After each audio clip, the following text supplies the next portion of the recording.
Good morning बच्चों, सुबह सुबह का नमस्कार, नमस्ते, प्रणाम। कल आपको हमने बताया था धारावाही वृत्ताकार कुंडली के अक्ष पर किसी बिंदु पर वैद्युत क्षेत्र के तीव्रता का व्यंजक।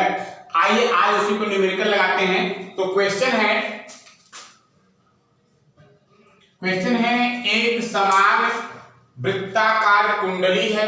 कुंडली में 100 फेरे हैं तथा उसकी त्रिज्या 3.0 सेंटीमीटर है। इस कुंडली में 2 एम्पीयर की धारा प्रवाहित की जाती है। कुंडली के अक्ष पर स्थित कुंडली के केंद्र से 4.0 सेंटीमीटर दूरी पर स्थित बिंदु पर चुंबकीय क्षेत्र की गणना करें। अरे भाई देखिए, चित्र हमने बनाया, इसमें 100 फेरे हैं, माने कुंडली में फेरों की संख्या कैपिटल एन का मान दिया है 100 फेरे। अरे भाई 100 फेरे हैं तथा उसकी त्रिज्या, इस कुंडली की त्रिज्या, अरे भैया त्रिज्या का मान दिया है 3.0। ये त्रिज्या का मान है कैपिटल आर बराबर 3.0 सेंटीमीटर। इसको मीटर में बदल दीजिए तो हो जाएगा 3 × 10⁻⁻2 मीटर। उसने त्रिज्या दिया है ना, तो हमने फेरा देख लिया और त्रिज्या देख लिया। अब कुंडली में 2 एम्पीयर धारा, यहाँ पर धारा बह रही है I बराबर 2 एम्पीयर। कुंडली के अक्ष पर स्थित कुंडली के केंद्र से एक केंद्र है, केंद्र O है, O से 4 सेंटीमीटर दूर, माने यहाँ से यहाँ तक की दूरी मान लीजिए बिंदु P है। और ये दूरी कितना है, ये बताए थे O से P की दूरी x, तो x बराबर दिया है कितना 4.0 सेंटीमीटर। तो अब इसको भी आप मीटर में बदल सकते हैं। क्या हो जाएगा 4 × 10⁻2 मीटर। तो चुंबकीय क्षेत्र की गणना करना है, B का मान निकालना है। उस दिन सिद्ध किए थे आपको धारावाही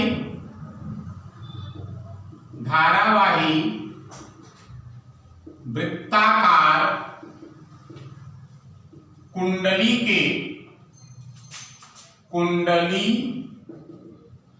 के अक्ष पर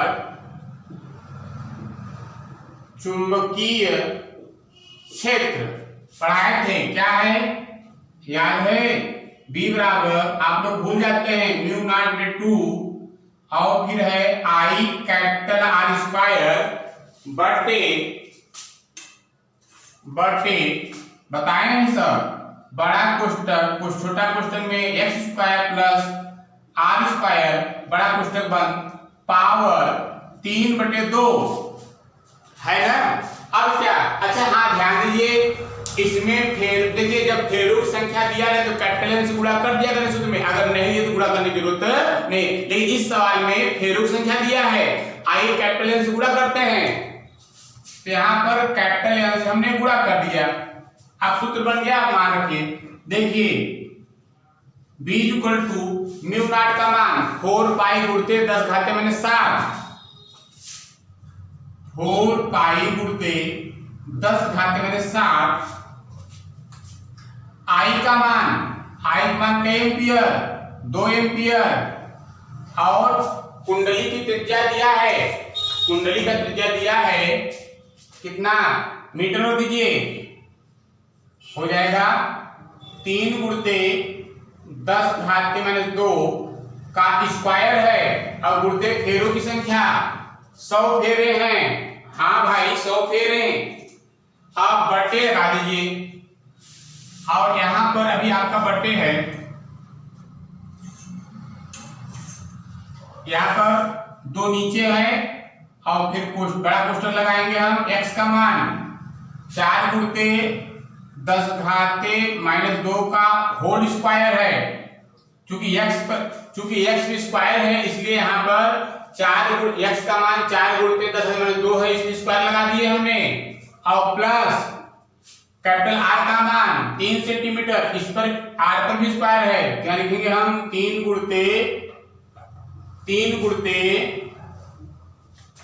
3 गुणते 10 घाते माने 2 स्क्वायर। बड़ा कोष्टक बंद करेंगे और किस पर लगेगा, घाते 3/2 सूत्र का है ना। अब क्या दिक्कत है, मान रखिए अब गुणा करते हैं। देखिए यह 2 से 2 कट जाएगा, उसके बाद में आएगा आपका b इक्वल टू 4 गुणते पाई का मान 4 गुणते 3.14 गुणते 10 घाते -7। यहाँ इसको स्क्वायर कर दीजिए, 3 त्रिका 9 गुणते 10 घाते -4 गुणते 100 बटे। अब यहां पर अगर हम इसका स्क्वायर करेंगे तो हो जाएगा 4 चौक 16 गुणते 10 घाते -4 प्लस 3 त्रिका 9 गुणते 10 घाते -4 वर्ग कर रहे हैं इसका भी। और बड़ा कोष्टक 3/2। अब यहां आते हैं b इक्वल टू 4 गुणते, अब देखा जाए अगर हम इस 100 का गुणा इसमें करते हैं तो ये दशमलव कट जाएगा 100 से, तो बचा क्या आपका 4 गुणते 3 से 14 गुणते 10 घाते -7 गुणते 9 गुणते 10 घाते -4 बटे यहां देखा जाए 10 घाते -4 कॉमन ले लेंगे तो हो जाएगा यहां पर 10 घाते -4 कॉमन, कोष्टक में 16 प्लस 9 बड़ा कोष्टक 3/2 है ना, ये घात वाला 3/2। हाँ b इक्वल टू 4 9 36 गुणते 314 गुणते 10 घाते -7 -4 -11 बटे। अब यहां पर हो जाएगा 10 घाते -4 पावर 3/2 3/2। अरे भाई ये घात इस पर भी चढ़ेगा, इस पर भी चढ़ेगा। 16 9 25 घाते 3/2 अरे भाई 16 9 25 हो गया ना। अब देखिए b इक्वल टू 36 गुणते 3 से 14 गुणते 10 घाते -11 बटे। अब ये हो जाएगा आपका, ये इससे कट जाएगा तो हो जाएगा आपका 10 घाते -2 का क्यूब, क्योंकि 2 दूनी 4 कटेगा ना, 2 दूनी 4 माने 2 और 3 घात बचा रहेगा। अब ये हो जाएगा 5 का स्क्वायर और घाते 3/2।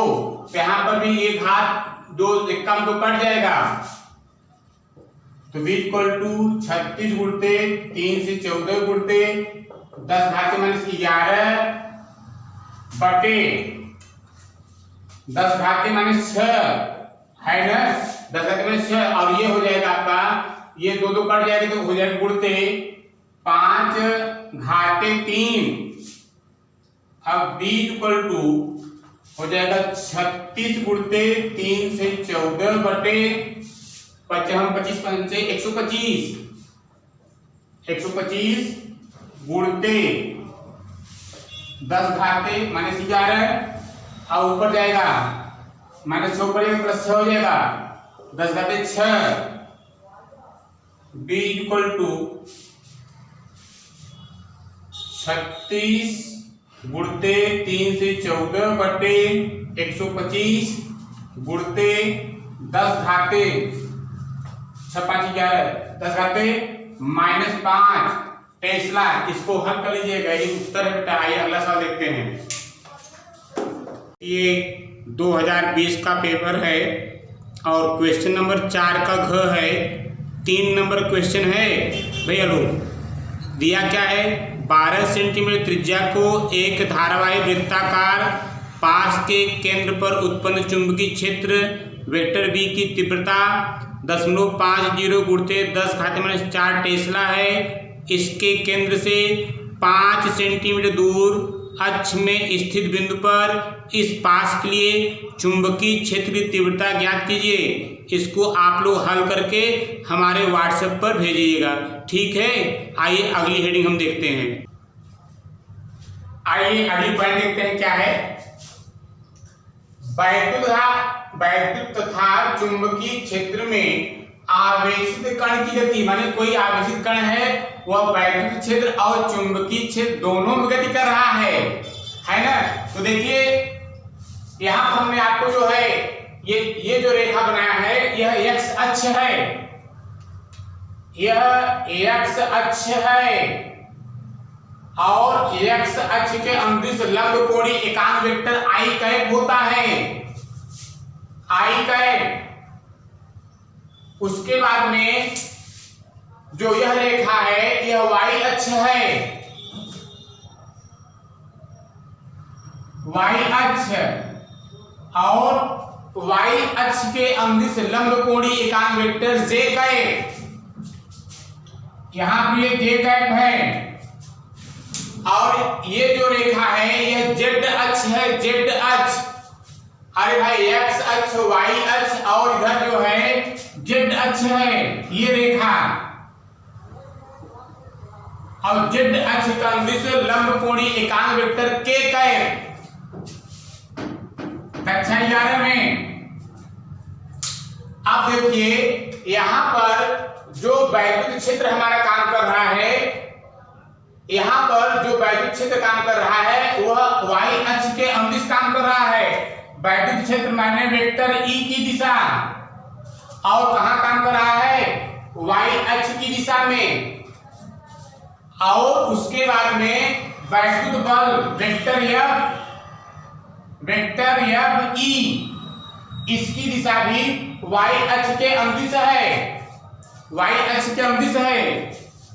तथा कोई आवेशित कण q कूलाम पर कोई आवेश v वेग से जो है, अच्छा हाँ सुनिए, और जो चुंबकीय क्षेत्र है वह z अक्ष के अंदिश है, माने लंबवत है।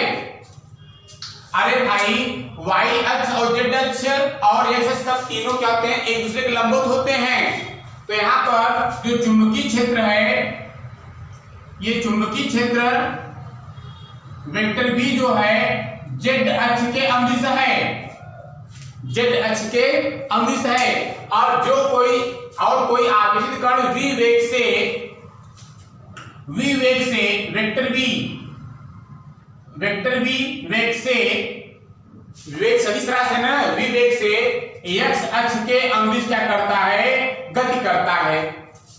आइए देखते हैं, डेरिवेशन करते हैं।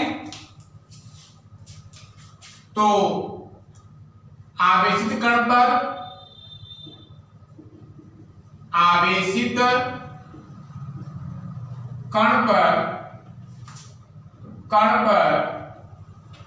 लगने वाला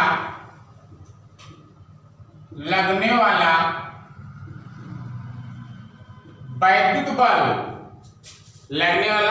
बल पढ़ाए हैं, क्या पढ़ाए हैं, F equal to vector F equal to Q vector E, माने वैद्युत बल का मान आवेश और वैद्युत क्षेत्र तीव्रता वेक्टर E के गुणनफल के बराबर होता है। लेकिन यहां हम लिख सकते हैं vector F E equal to E, और यहाँ E का मान जो है वह y अक्ष के अंदिश है, इसलिए इसका मान यहाँ E रख करके, इसका परिमाण E रख करके, कैपिटल E रखे, वेक्टर का चिन्ह हटा करके हम यहाँ J कैप लगा दिए। चूंकि जो वैद्युत क्षेत्र है वह जो है y अक्ष के अंदिश है, y अक्ष के अंदिश कारण यहाँ पर हमने J कैप लगा दिया। ये हो गया आपका समीकरण नंबर 1। अब अब आवेशित कण पर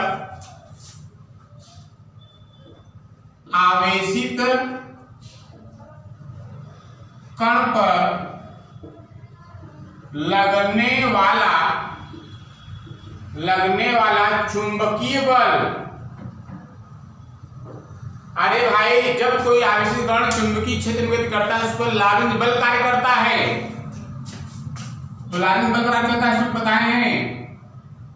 F बराबर क्यू वी बी पढ़ाए हैं।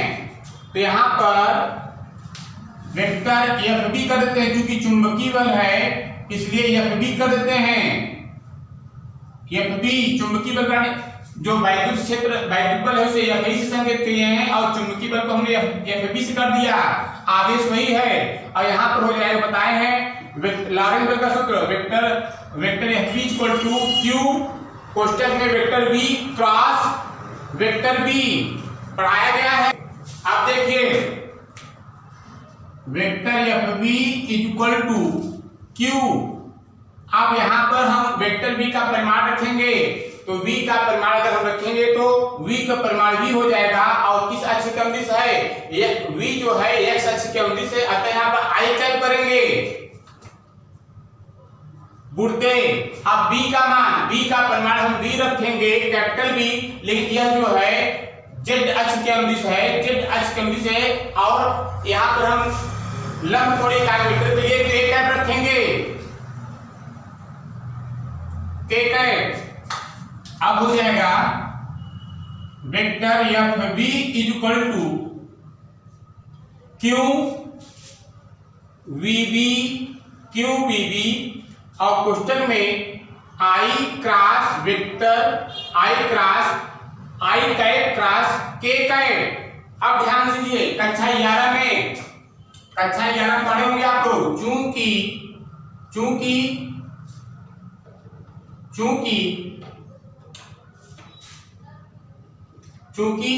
आई cap cross K cap equal to minus J cap, ये कक्षा 11 पढ़े होंगे आप लोग।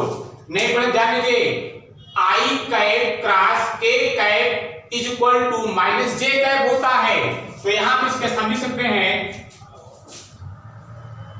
Vector F B equal to Q V B और क्वेश्चन हो जाएगा यहाँ आई कैप और क्रॉस के कैप का मान हो जाएगा यहाँ पर माइनस जे कैप। अब देखिए ये समीकरण नंबर आपका ये समीकरण नंबर 1 था और ये समीकरण नंबर 2।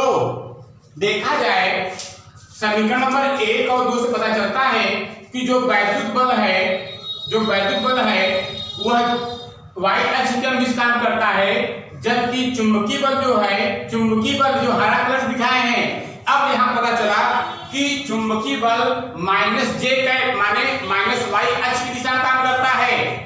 तो यहाँ हम लिख सकते हैं, यहाँ पर ये होगा जो ये चुंबकीय बल है, चुंबकीय बल वेक्टर एफ बी और किस दिशा में माइनस जे कैप दिशा में है ना। तो हमने देखा कि जब कोई आवेशित कण वैद्युत क्षेत्र और चुंबकीय क्षेत्र दोनों में करता है तो उस पर लगने वाला वैद्युत बल एफ ई और चुंबकीय बल एफ बी एक दूसरे के विपरीत कार्य करता है ना। स्पष्ट है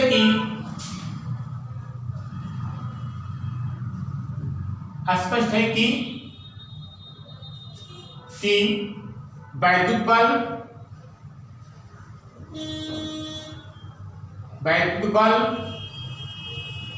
और चुंबकीय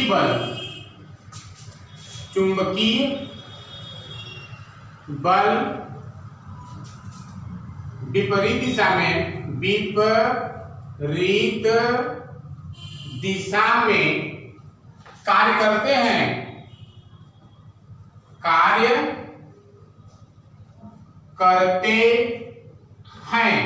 माने वैद्युत बल और चुंबकीय बल क्या होते हैं, विपरीत दिशा में कार्य करते हैं। यदि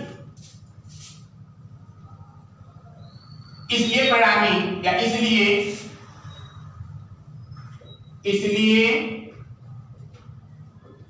परिणामी माने जो कण यहां पर जाएगा, जो कण यहां से गति करेगा उस पर कितना बल काम करेगा, परिणामी vector F equal to vector FE plus vector FB के सदिश योगफल की क्या होता है। यदि वैद्युत बल का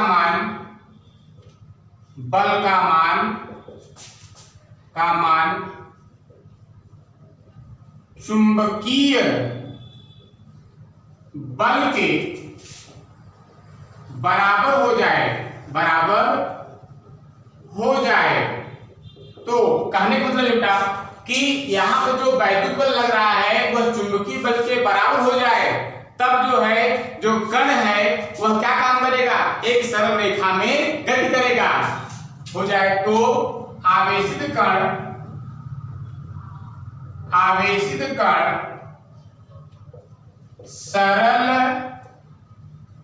सरल रेखा में गति करेगा। ध्यान दीजिए, जब कोई आवेशित कण चुंबकीय क्षेत्र में गति करता है, चुंबकीय क्षेत्र के लंबवत गति करता है तो वृत्ताकार पथ पे घूमने करने लगता है, बताएं आपको। लेकिन अगर वहीं पर चुंबकीय क्षेत्र के साथ साथ अगर वहां वैद्युत बल काम करेगा तो वह वृत्ताकार पथ पर न चलकर बल्कि क्या होता है, सरल रेखा पे चलना चालू कर देगा, है ना। अब देखें, यदि वैद्युत बल का मान माने Fi का मान चुंबकीय बल के बराबर हो जाए तो यहां पर निकाले हैं हम Fi का मान QE इक्वल टू FB का मान निकाले हैं।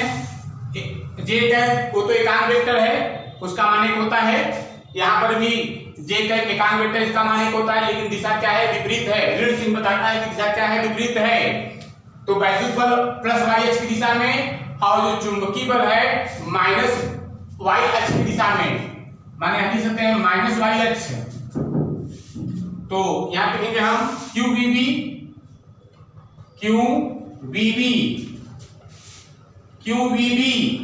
अब देखिए यहां पर आवेश कटेगा, तो इस प्रकार हम अगर वेग निकालते हैं v इक्वल टू हो जाएगा E बटे B। ये हमारा डेरिवेशन है, इसको न्यूमेरिकल इंपॉर्टेंट है ये। अब देखिए, जहां B बराबर वेग कोष्टक में मीटर पर सेकेंड, E बराबर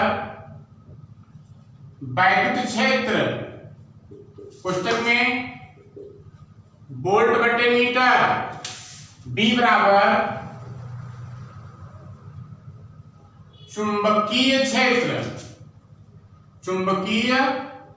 क्षेत्र टेस्ला है ना। तो आइए इसी सूत्र पे एक न्यूमेरिकल लगाते हैं। देखिए न्यूमेरिकल क्या है, क्वेश्चन क्या है। एक कण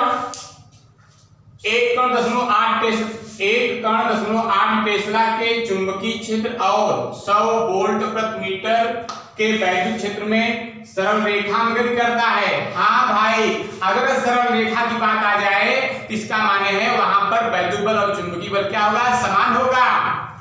तो वेग क्या होगा, आइए देखते हैं। दिया है गिवन टू, क्या दिया है 0.8 टेस्ला चुंबकीय क्षेत्र, B बराबर 0.8 टेस्ला और 100 वोल्ट प्रति मीटर वैद्युत क्षेत्र, माने E दिया है 100 वोल्ट प्रति मीटर। तो गति करता है तो वेग क्या होगा, वही आवेश कण का वेग, जो कण जा रहा है वेग पूछ रहा है। तो सूत्र लगा दीजिए, फॉर्मूला है V equal to E by B, E बटे बी। E का मान मालूम है कितना, 100 वोल्ट प्रति मीटर। B का मान मालूम है कितना है, 0.8 टेस्ला। अब क्या दिक्कत है, इसको काट के ऊपर 0 बढ़ा दीजिए, हो जाएगा 1000/8 मीटर पर सेकेंड। ठीक है, बेस्ट ऑफ लक, बाय। यही आपका आंसर, भाग कर लीजिएगा।